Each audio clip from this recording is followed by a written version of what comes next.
or two that will straggle in after 7, but we'll begin the meeting at this point. As is our custom, we begin with a reading of the Mended Hearts Prayer. There should be a copy near you. We ask for your blessings, Lord. We ask for strength that we may pass it on to others. We ask for faith that we may give hope to others. We ask for health that we may encourage others. We ask, Lord, for wisdom that we may use all your gifts well. It's very exciting for me to introduce our speaker this evening. He was a former student of mine in one of my English classes at Midlothian High School. Was it senior English? Senior English at Midlothian High School. And so this is a real treat for me because I see what he has done, though I had nothing to do with his expertise in heart transplantation and everything else. But I hope I taught him how to use pronouns and the correct verb and things like that. For those of you who do not know him, this is Dr. Keyur Shah. He's a clinical cardiologist with the DCU School of Medicine. He focuses on advanced heart failure, amyloidosis, and heart transplantation. And so without further delay, I'm going to turn it over to him because I'm very interested in hearing what he has to say tonight. So glad to see you again. Thank you. All right. My voice doesn't carry as well as Hagedorn's, but I just want to make sure the microphone's working. You guys are good. Okay. So as you just heard, I am a cardiologist that has been here in Richmond since I was in middle school. And I went off to finish my training, and an opportunity arose, and I moved back down here with my wife, who's also from the area. Not a former student of yours, but a graduate nonetheless. What I'm going to talk about today is a disease that's perhaps not as common as those you've heard other speakers allude to, but probably more common than we previously appreciated. And I'll start by saying that cardiac amyloidosis is previously considered a very rare disease. It was an afterthought in medical school. It was something that people thought they might see once or twice in their lifetime. What I'm hoping everyone leaves here today is an appreciation for this disease being a common rare disease. Providers, cardiologists, nurse practitioners probably see patients with this weekly rather than once in a lifetime. And there have been discoveries that facilitate the diagnosis of this in a non-invasive way, and I'll explain why that's important. And also there are variants of this that run in families. So identifying it early in somebody may lead to even earlier identification and treatment in their descendants later. So we'll kind of hit on all those topics, and I'll explain to you what this disease is. We'll talk about some of the general clinical clues that are not just in the heart, but outside of the heart too. And then I'll spend a little bit of time at the end pushing the Cardiac Amyloidosis Center at VCU and what we're doing there for the community, for science, and for patients with amyloidosis. All right. So let's go to Google and just put in amyloidosis, because this is what my patients do when someone might bring up the fact that they could have this disease. They go and they read about something that's supposed to be rare and that's supposed to kill you soon. And they come into clinic on the edge of their seat. From a non-clinical perspective, amyloidosis is a disease where the proteins in your body misbehave. So we all kind of talk about proteins. Proteins are the building blocks of a human body, of our organs, of our function. They help us taste, see, breathe, hear. They're made of amino acids, which are like Lego pieces. These Lego pieces come together and they have different functions. However, when these Lego pieces and the bonds that hold these amino acids together become unstable, they become compromised for one reason or another, they can become undone. They might come back together to form the protein they were before, but if the protein is amyloidogenic, meaning prone to becoming amyloidosis, these proteins can become undone and turn into this pink cement that travels to different places and destroys different organs by just pouring itself into different places. Okay? At the bottom of this slide, you see the scientific rendition of what I just described, but I like Legos and pink cement. It makes more sense to me. But those are proteins becoming undone, turning into microfibrils coming together in clumps of this amorphous pink material, and then they travel or traffic to different places to cause damage. Different types of proteins can be amyloidogenic. Different types of proteins can lead to amyloidosis. And each type of amyloidosis looks different and affects different organs. The disease, as you can tell, is very complicated. It's very confusing. It's not something you can just go read about and understand. It confuses physicians and nurses. And that's why it's often missed. But we've worked as a community to identify this earlier and better understand what's going on. So I'm not going to show many slides of heart tissue, but on the right, okay, the left, this is a little blurry, but this is healthy heart cells. These little pink things and the purple cells are either nuclei or small lymphocytes in this tissue, but this is healthy heart. If you come here to the right, you still see the pink muscle, heart muscle, but in between you see this acellular material interweaving itself between these pink cells. Do you guys see this? Yeah. So this is healthy tissue, but this pink stuff, which is, people make up words in medicine, so we call this amylaceous because a botanist, which is a plant scientist, centuries ago described the cellulose in a plant as amyloid, as waxy. And so this, if you do an autopsy on a patient, if you look at their organs when it's affected by this material, it's a really thick, waxy organ. So anyhow, a lot of things that we described today have been named by botanists and anatomical scientists centuries ago. So what does this mean? Okay, Dr. Shah tells me there's something that can go and affect the heart. Well, this is fancy imaging with a cardiac MRI. And again, on the left, I'm showing you the main pumping chamber of the heart. And the dark is muscle, and the white is blood. And what you see, it's squeezing very well. This is normal thickness muscle. And this is the left ventricle, the main pumping chamber of the heart. And when we talk about heart failure, sometimes it's this chamber that starts failing or becoming weak. On the right is one of my patients who has cardiac amyloidosis. And now, it doesn't take a scientist here to notice that this heart is very thick. That dark area, the muscle, is very thick compared to the one on the left. It's thick, it's stiff, it doesn't accommodate blood well. The pressures in the heart are up. If this patient tries to exercise, they'll be short of breath. If they don't take their diuretics, they'll have fluid in their abdomen or in their legs.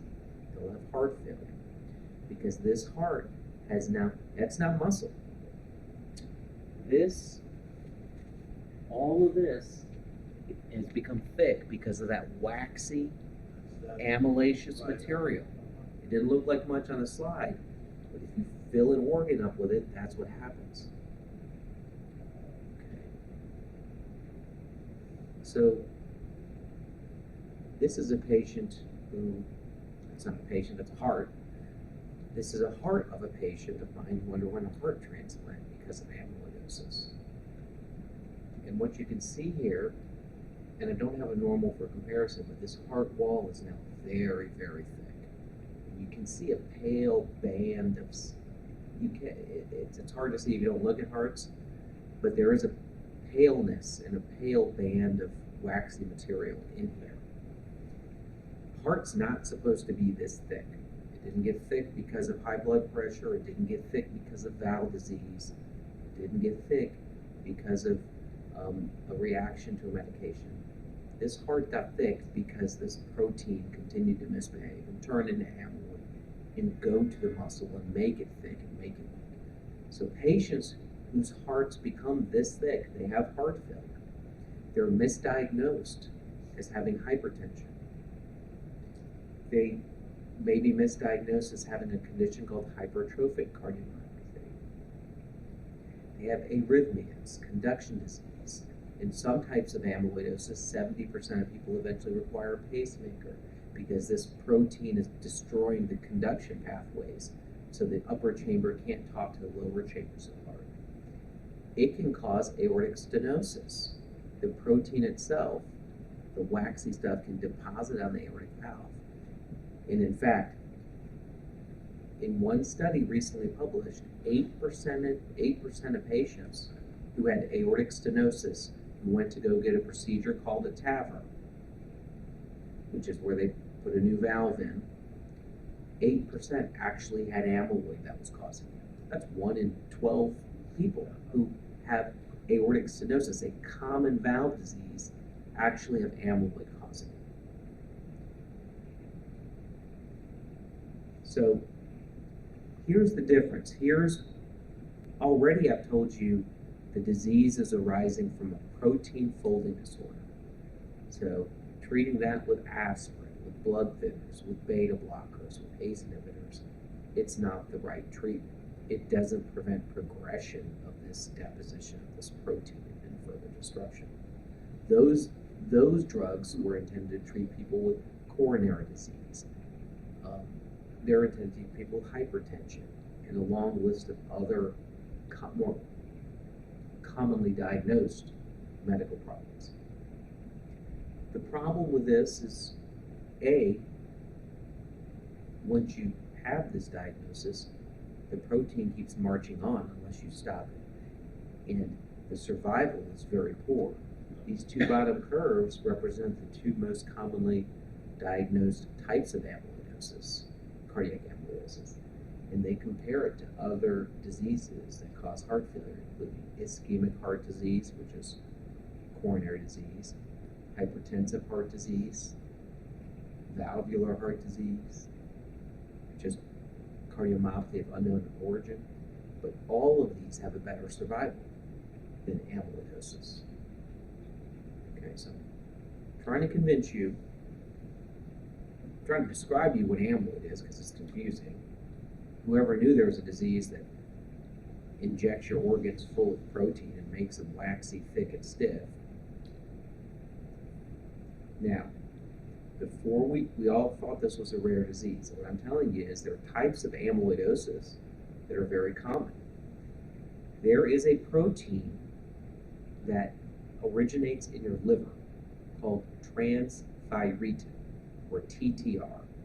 You are probably seeing ads for this because drugs, there have been breakthroughs in treatment of this and recognition that this disease is more prevalent. You're probably seeing ads in magazines and TV, but not realizing they're amyloidosis ads. Anyways, transthyretin, TTR amyloidosis, there are two types, okay? One called wild type. Wild type is just a description geneticists use to describe someone whose genes are normal, so there's no genetic mutation. But this is acquired with aging. Think about this. 1 in 5 people 4 to 5 people who die apparently of a healthy cause on autopsy studies after the age of 80 actually have amyloidosis in their heart. So people in the 90s and early 2000s, in a big study in California, who had died and donated their bodies to science, 1 in 5, 4.5, who died of apparently healthy causes had significant amyloid deposition in the heart. So, well, wait a minute. Did all of these patients actually have apparently healthy causes to what happened? And what was the impact of that amyloid on their quality of life and other medical problems in the decade prior to that? These are the kind of things that people are asking now. So wild type. Then there's a second group called hereditary TTR amyloidosis. Wild type occurs with aging. Most patients are diagnosed in their 70s and onwards. Hereditary TTR amyloid comes in about 80 different flavors. 80 different mutations can cause it. It can cause just a neuropathy, rare, variants all across the world. It can cause predominantly a cardiomyopathy or heart disease. I'm going to talk about one of these 80 mutations because this one is the scariest one and the most prevalent one here in the US. There is a mutation called the V122I or V142I mutation. No one needs to remember that. This mutation came over from West Africa during the slave trade. 1 in 20 to 1 in 23 Black Americans is a carrier of this mutation. It is a mutation that increases the risk of heart failure and can also cause cardiac amyloidosis. And it causes one that looks just like wild type amyloid, just like the hearts I showed you, just like the echo I showed you. But disease starts even earlier, in early 60s. We're going to come back to this in a second. But I would argue that those are just 2 tidbits of data I gave you. That about 1 in 20 Black Americans carries the V122I mutation and is at increased risk of cardiac amyloidosis. And 1 in 4 to 5 people of any race who die of apparently healthy causes after the age of 80 have significant amyloid deposition in the heart. We have a lot to fill in after those observations about people who have amyloid. A lot of information is still missing. And I won't talk about light chain amyloid, but it's a rare and devastating disease. So just some interesting, I picked out some and highlighted some things just to help people appreciate how common this is. Wild type TTR amyloidosis affects people in the 7th and 8th decade of life. Now, if you ask a 15-year-old, they're not going to care. If I ask anyone in this room, I'm going to get 100 questions afterwards about some symptoms that they're having. The truth is, this is a disease, and I'll show you some stuff that probably starts even earlier than this and affects stuff outside the heart. And there are warning signs, and this is some of the studies we're doing in patients when they're in their 50s and 60s that there might be amyloid deposition. In patients who come to the hospital with heart failure, and something we call HFpEF, heart failure with normal ejection fraction, and they have any thickening of the heart. The common causes of thickening of the heart: high blood pressure, valve disease. Those are the 2 big ones. And a lot of times we see someone in the hospital, they have some thickening of the heart. It's diabetes also. We blame the common stuff. We've gotten so used to blaming the common stuff. I've had patients come to me in clinic who have amyloidosis, and they've been told they have diabetic heart disease. They've never had diabetes. It's just people are so used to saying, when you got a thick heart, it's because of your high blood pressure and diabetes. We need to take a closer look at these patients when they come in. and look for some additional clues. So 1 in 8 patients that come into the heart hospital with heart failure and even mild thickening of the heart are being found to have amyloidosis. It's not rare, it's not a once in a lifetime disease.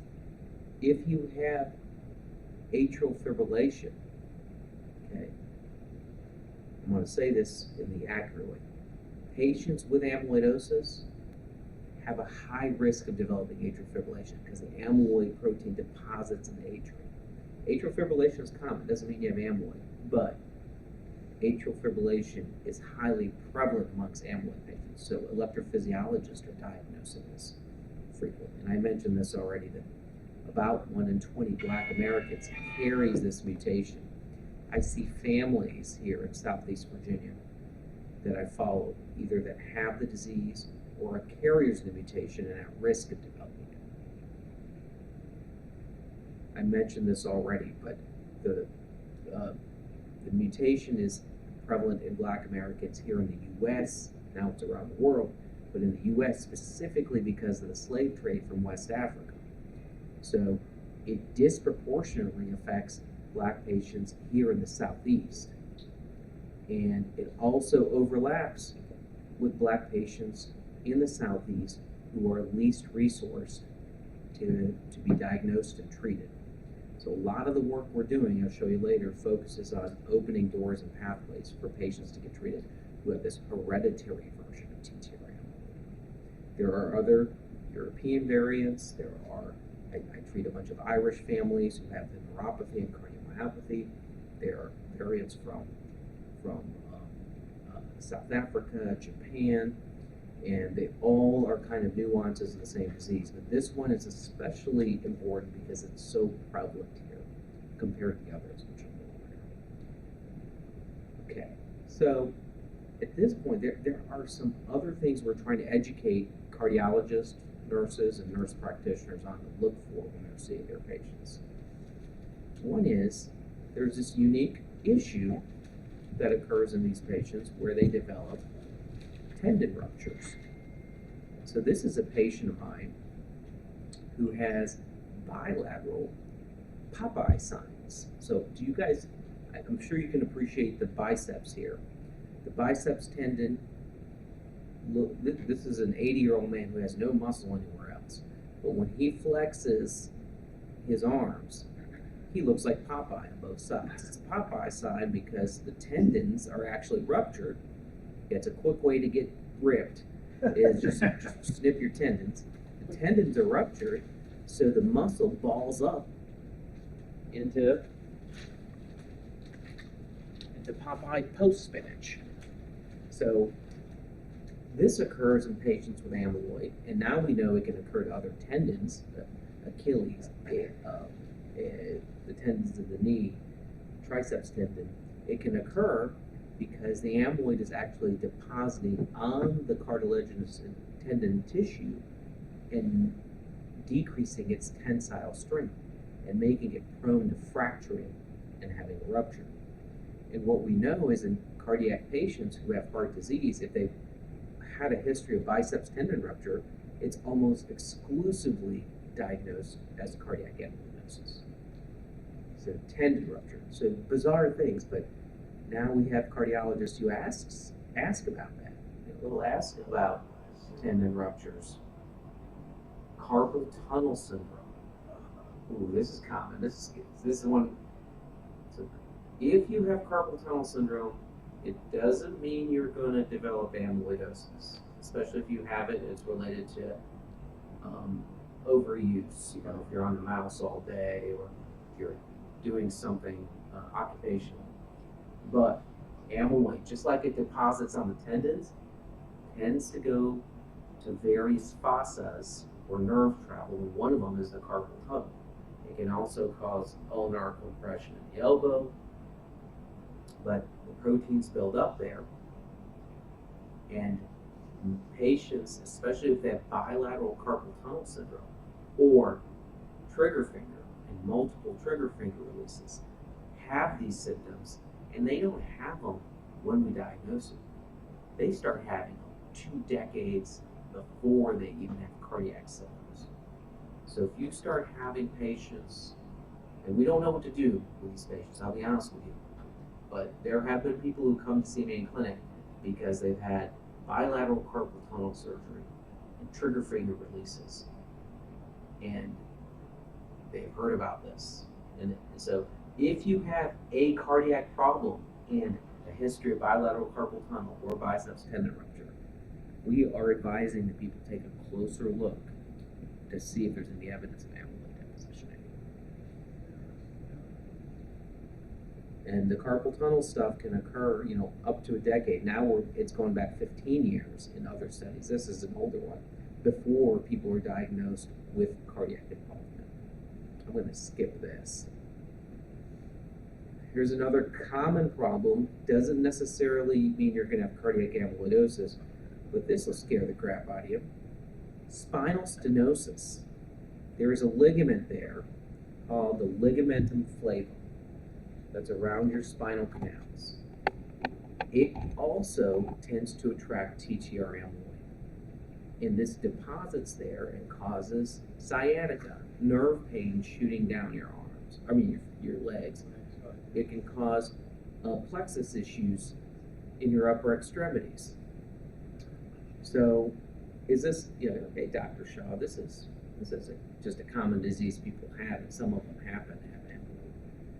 I don't disagree with that, but people are now sending tissue, and what they're finding is in the older age group that have these symptoms, so older than 70, older than 75, even if they don't have cardiac amyloidosis, they're finding protein amyloid deposition in these ligaments from TTR. So something's going on. I find it in the heart because I'm a cardiologist.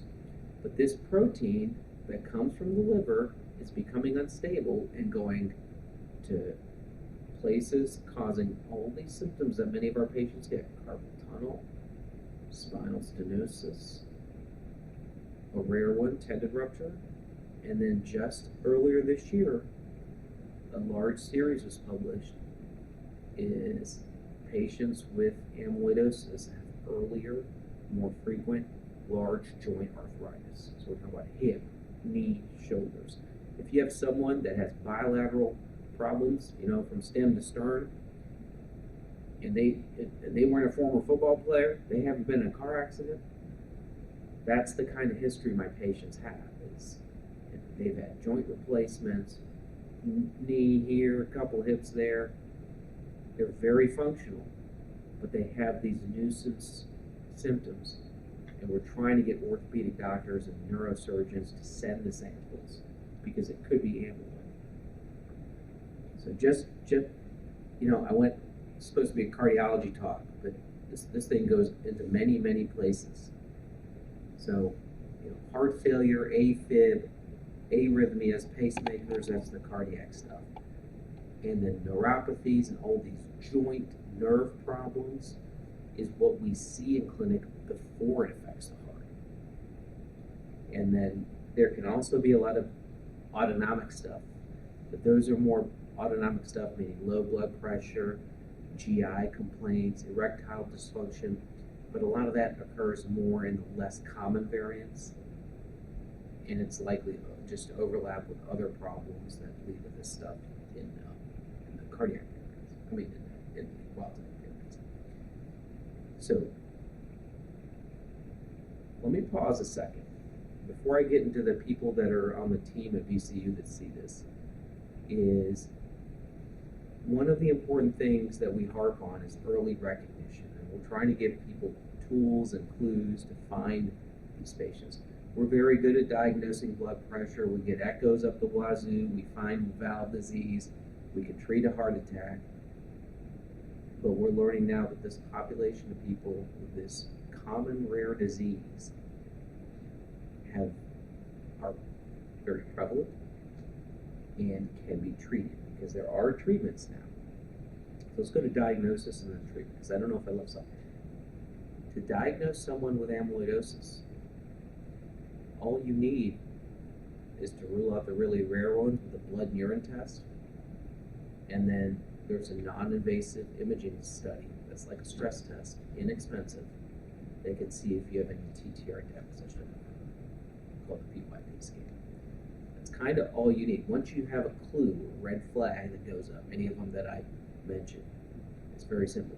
The reason we weren't doing a good job diagnosing them a decade ago is because the only way to confirm it was with a heart biopsy. So this has evolved rapidly in the last 15 years to where we can tell someone they have it without doing anything invasive for most types of amyloid. So we have a team. I'm going to spend a few minutes on this, and I think I have some other slides. We have a team here at VCU, and I'll highlight a few people. That's me, about 15 years younger, with a lot more hair. This is Sarah Patchouli, who's a nurse practitioner that I've worked with for leading back to when I had more hair. And she is my partner in crime in the clinic. We have a full day every week of amyloidosis clinic. That's, again, it's not a rare disease. This is Dr. Fan, who's a neurologist. And once a month, she comes to our clinic and sees all of our amyloid patients who are also having neuropathic symptoms. Because a lot of these patients, it's tough for them to make multiple visits, but they're having problems that I can't address either. And this is someone whose name you might recognize because her dad was a big cheese here at Chippenham for many years. This is Stephanie Zacco Keyur. This is Jim Zacco's daughter. Almost my doctor. Yeah, there you go. And so she's been working with us as a unique position that we got a handful of years ago as a amyloid outreach coordinator. And so she helps. She does so many things, but one of the most important is before when patients realize they have to come see me for this disease, they Google it and they're beside themselves. She calls the families and patients the day they get the appointment to walk them through what the appointment's going to be like, to set up testing ahead of time so they have answers that they come to clinic, that they don't have to wait months afterwards to sort out what's going on, to expedite the process. And also, most importantly, to get them on treatment as soon as feasibly possible. And she helps them navigate the financial aspect of getting treated for a rare but not so rare disease. I'm going to skip over this, and we're doing a lot of stuff, and this is something that one of the fellows there, Aditi Patel and Sarah are working on with me, is we're trying to develop pathways, especially for under-resourced families in and around VCU and MCV. We're working with federally qualified healthcare clinics that here to create direct access pathways for patients who have any of these red flag symptoms, so they don't have to go through the multiple steps. Because on average, before a patient with amyloid gets diagnosed, they see 4 specialists and 7 or 8 different doctors before. So this is trying to get to the patient before they have to go through that healthcare maze to get diagnosed. So we're working with these clinics and with direct referral pathways, and also setting up educational materials there. It's actually part of a quality improvement study where we'll have this intervention at 3 of the clinics and not at the other 3, and see if one group of clinics does a better job for identifying patients earlier. This is all kind of in the works. We also are a center here where we're leading 6 other centers, and I can't tell you how big this program has become. 6 other centers from the Southeast, including Duke, MUSC, Emory, Mayo Jacksonville, and one more I'm forgetting, but maybe it's just the 5 of us are in this consortium that are going to help understand what the impact of this disease is on asymptomatic family members who have the genetic version but haven't developed symptoms yet. So what do they have to look out for, and should we be treating them early? And there are many treatments coming out, and there's a New England Journal of Medicine paper that should be out soon of a study we just completed with an international trial with the next breakthrough treatment that's going to be approved for this protein depositing disease. And I'll say a few more things, but I want to mention this slide. You may have seen headlines on a technology called CRISPR. Is anyone familiar with that? Yes. It's gene editing. So you take someone with a disease, you infuse them with a transporter and an enzyme that goes to certain cells and edits their genes to treat a disease. So they use this very effectively. So if you have a disease where there's one issue, one problem in one protein or gene, you can address it. So they just published, or it was just approved and used in sickle cell disease. I don't know if you saw this. Well, we are starting a trial in amyloidosis, where early next year we'll be enrolling patients who have it and giving them 2 infusions of a CRISPR-based technology to have their body shut down this protein production, so they'll never make it again. And it won't be a drug they have to take. It will be gene editing. And yeah, it feels like Star Trek now. This is stuff we, read about in fantasy magazines, but gene editing. So that is coming up to cure disease. I skipped this part because I wasn't sure about time, but there are treatments for this. The 2 types of treatments that are approved are something called stabilizers, where you take a pill and it prevents your protein from ever forming. It stabilizes it so it doesn't come undone. And there are silencers, which just tell your body never to make the protein, so they shut it down. And there's other things coming where it takes the protein out of the body and stuff, but those haven't been approved. Those are the clinical trials. So I'm going to stop here. So you got what I hope was an abbreviated, I was long-winded still, but a somewhat abbreviated version. For the fellows at VCU, they get a 3-part lecture on amyloid where we cover all of it. And then they get aggressively pimped by me for the 3 years they're there about the topic. But I'm going to pause here and thank you guys for having me. I certainly appreciate some more of these evenings where we get to interact. And I'll take any questions. All right, we'll go around the room here. Joe? I'm curious, Dr. Shah, when a patient comes into VCU, in the initial battery test, does that include looking for amyloidosis right off the bat? Yeah, so people are getting, so I don't want to convey a misconception that anyone that comes to see me gets an amyloid screen.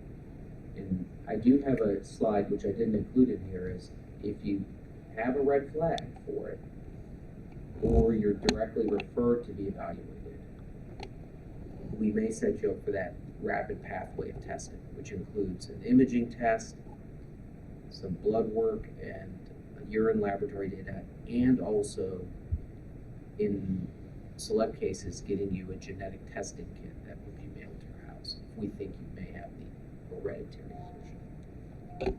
One more question. Yep. I hope your answer is no. Has No. amyloidosis been discovered above the neck? This We're is talking about everything other than up yeah, here. so this is a loaded question. So there are proteins that are implicated in causing Alzheimer's disease because they are amyloidogenic. And there's interaction between these. So the Alzheimer's is related to protein plaque deposition. And there's a protein called beta amyloid that can lead to plaques. Same thing. Protein becomes unstable, turns into amyloid deposit, but this one goes to the brain. It's not, that type is loosely related to the heart one. It doesn't affect the heart, so I didn't bring it up today, but it's important to all of us. These platforms to treat cardiac amyloid, some of them may overlap with potential breakthrough treatments for things like Alzheimer's. Oh, that'd be nice. Yeah. Not there yet, but boy, would we like to get there. This isn't so much a question, but I feel like you were talking to me with this presentation. 80-year-old man. I've had carpal tunnel on both wrists. I've had all 8 of my fingers, not the thumbs, operated on for trigger finger. And 17 years ago this month, I had 5-way bypass surgery. But I will say that I see Dr. Kapadia regular. Just saw him the week before Christmas, got a great report. But he does stress tests and echocardiograms and so forth on me regularly. So Yeah, I was just at the James River Cardiology office in Colonial Heights, the bigger one they have, and with Dave Kapadia, and we actually gave a longer talk on amyloidosis and how to diagnose it. And if you, and again, cardiologists, first question they ask is not, how's your carpal tunnel doing, right? This is something that they're learning to ask about.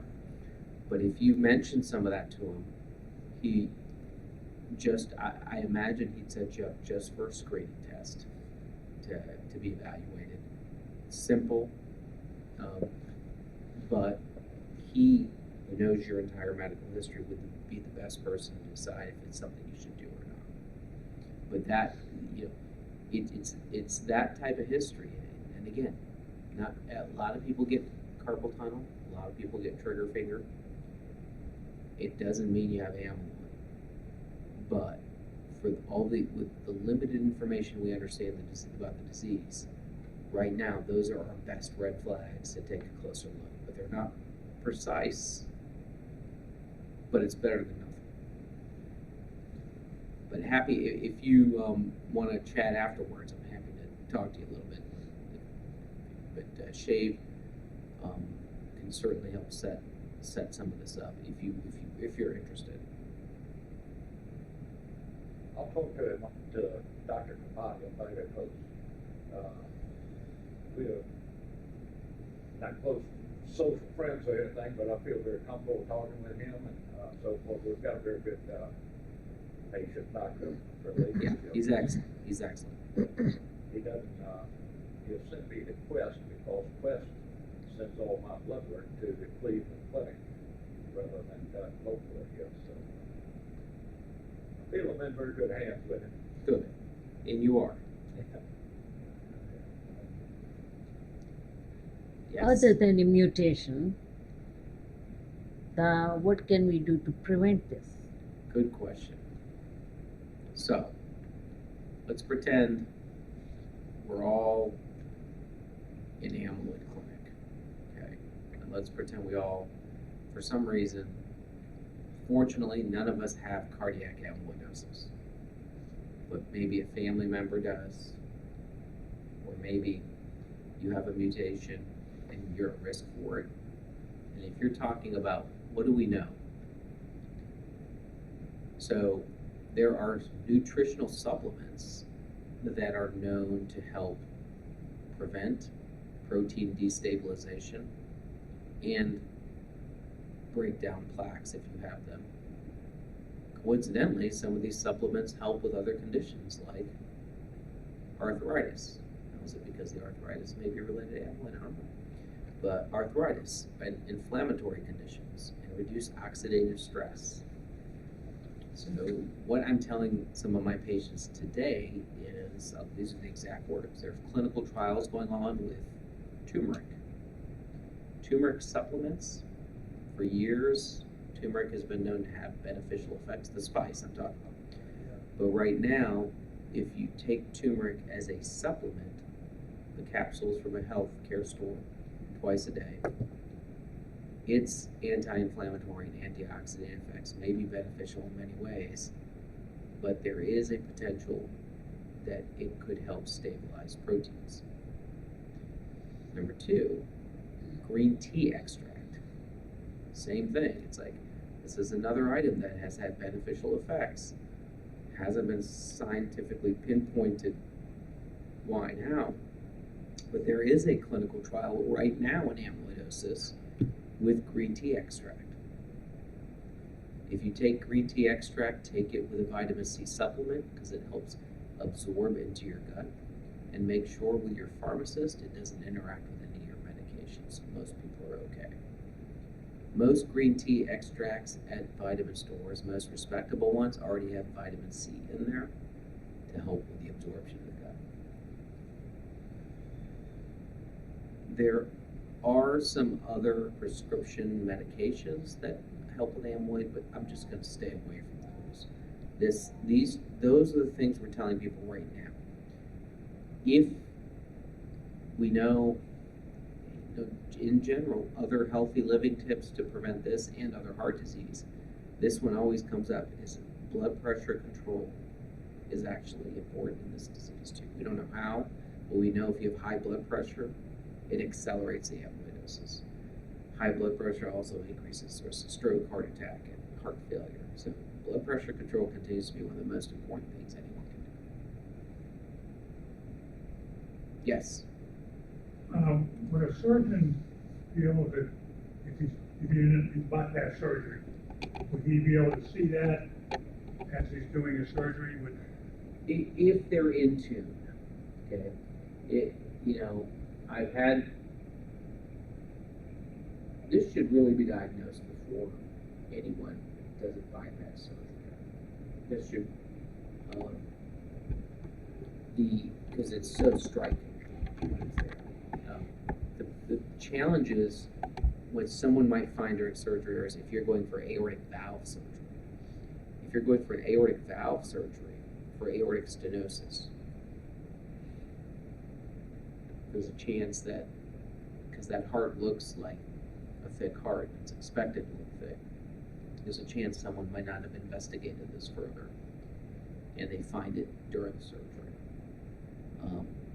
From the outside of the heart, I'm not sure.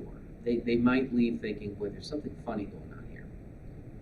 But I don't think they'll routinely take a biopsy or anything, unless they see something peculiar.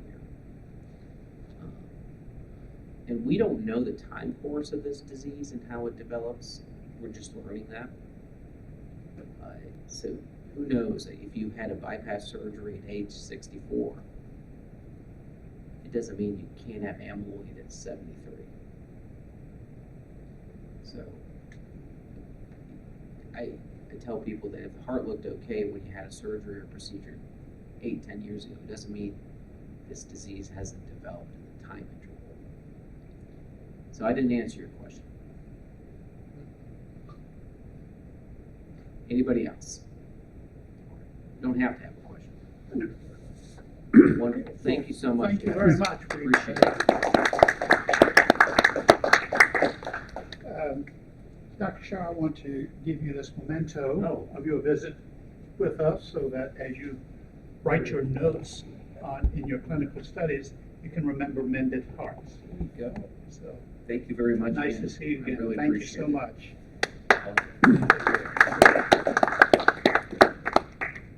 All right. Thank you, everybody. I am going to go home. But does anyone have any other questions? And they didn't want recorded. I'm happy, and I can leave some contact information if anyone wants to email me a question related to this. And Richmond is so small. If you know, I know all your cardiologists. I'm in a unique position where I work with everyone's cardiologist. I don't compete with them. So everybody, sort of a consultant more than anything else, and happy to talk to them if there's any questions. But let me, maybe I'll just, how about I just type my email address? I have your email and I can send it out to the membership so that everybody will have it. I'll send that out, everything, when this one goes out. You can do I that. know he has it, yeah. You'll be famous. That's, I'm preparing for it. Okay. All right, guys. Thank Thank you so you. much. Thank you very much. Have a Thanks good rest of again. the evening. Watch out the Appreciate it. table. Yep, got it. Okay. Go get something to eat. Those of you that might have to go to the restroom, and our business portion is going to be very, very